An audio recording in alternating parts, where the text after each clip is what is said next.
This is 2020, which means we're watching something we have never seen before. Presidential election with several states too close to call, millions of ballots left to be counted. So here's where the race stands right now. President Trump has racked up 213 electoral votes.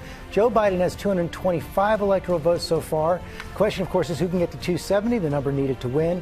23 states have been declared for the president, 19 for Biden. But you see those gray states up there on the map. So many key battlegrounds still outstanding. Michigan, Georgia, Wisconsin, Arizona, and Pennsylvania. And that's a live look at the votes still being counted in Philadelphia. Millions of votes still being counted across the country, George. And let's take a look at the White House right now. That's where President Trump came out at around 2 a.m. declaring basically that he had won the election, that he was the victim of fraud, that his voters were being disenfranchised. He even threatened to go to the Supreme Court to stop the count, even though millions of ballots are outstanding.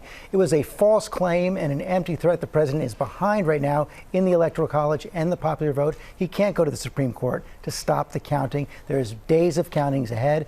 Mary Bruce is with the Biden campaign in Wilmington, Delaware. She starts us off. Good morning, Mary. Good morning, George. Well, this unprecedented campaign culminated in a very unprecedented night, and this is not over yet. This morning, this race is still very much up in the air, but that has not stopped President Trump from coming out and prematurely and baselessly declaring victory, threatening that legal action, while Biden's team this morning is promising to fight and guarantee that every vote is counted. This morning, the White House hanging in the balance with the race in several key battleground states still too close to call. But even though millions of votes still need to be counted, President Trump falsely claiming he won and telling the country he'll call on the Supreme Court to end the election. Experts say that would be an illegitimate move. We were getting ready to win this election. Frankly, we did win this election. We'll be going to the U.S. Supreme Court. We want all voting to stop. We don't want them to find any ballots at 4 o'clock in the morning and add them to the list, okay? The president has no power to stop legitimately cast votes from being counted, and there have been no signs of any foul play. The Biden campaign calling the president's remarks a naked effort to take away the democratic rights of American citizens. Trump did have a better night than expected, outperforming the polls once again and pulling in new voters. He's now projected to pick up Ohio, Texas, and Florida, critical wins keeping his re-election hopes alive. But he's still far from the finish line. And Joe Biden also has a clear path to victory, holding on to blue states Trump tried to flip, like Minnesota, and with a substantial lead in Arizona, a state that went red in 2016. Speaking to supporters after midnight at a drive-in rally in Delaware, Biden urging patience and projecting confidence without declaring victory.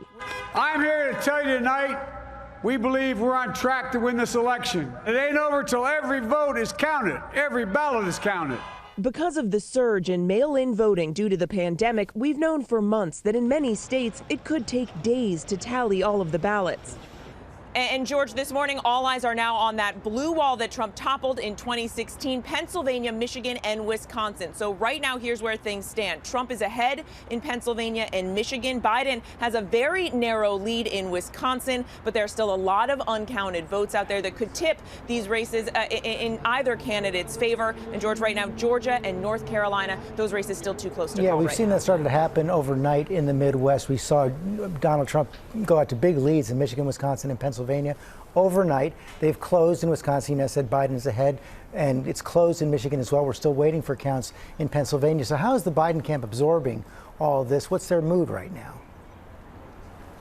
Well, this is obviously not the way they wanted this night to go, but they are adamant and confident that ultimately this will end in their favor. They like what they are seeing in Arizona. They see encouraging signs, of course, out of Wisconsin that they are pointing to. So, George, they are confident, but they are also furious, calling the president's comments last night outrageous. They say they have, quote, legal teams standing by ready to deploy to resist his efforts to try and fight this. They insist those teams will prevail and are urging people to be patient. They say your vote will be counted, George. It could take days. Okay, Mary Bruce, thanks very much. Hi, everyone. George Stephanopoulos here. Thanks for checking out the ABC News YouTube channel. If you'd like to get more videos, show highlights, and watch live event coverage, click on the right over here to subscribe to our channel. And don't forget to download the ABC News app for breaking news alerts. Thanks for watching.